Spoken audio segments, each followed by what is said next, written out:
చాలా రోజుల తర్వాత స్టార్ పవన్ కళ్యాణ్ తనలో దాగి ఉన్న పూర్తి స్థాయి క్రియేటర్ను బయటకు తీస్తున్నాడు. గతంలో ఆయన కొన్ని సినిమాల్లో సొంతగా పాటలు పాడారు. బద్రీ తమ్ముడు, జానీ, ఖుషి, డాడీ వంటి చిత్రాలకు స్టంట్ మాస్టర్గా పనిచేశారు.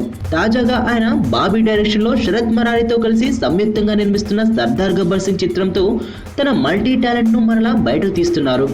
ఈ చిత్రంలో ఆయన ఓ పాట పాడుతున్నారు. అలాగే కొన్ని యాక్షన్ ఎపిసోడ్స్కు ఆయనే ఫైట్ కంపోజ్ చేస్తున్నారు. తాజా విశేషం ఏమిటంటే ఈ చిత్రంలో ఆయన కొన్ని పాటలకు డాన్స్ను కూడా కంపోజ్ చేస్తూ కొరియోగ్రాఫర్గా మారుతున్నారట.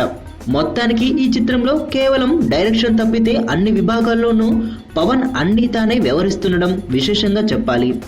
మరి పవన్లోని క్రియేటర్ తన అభిమానులను, ప్రేక్షకులను ఎలా అలరించనున్నాడో వేచి చూడాల్సిందే.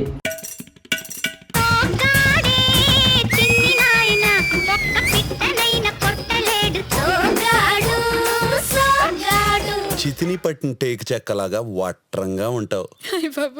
చేసిందంతా చేసి సిగ్గొకటి వాడిదచ్చు నీ జాతకమే.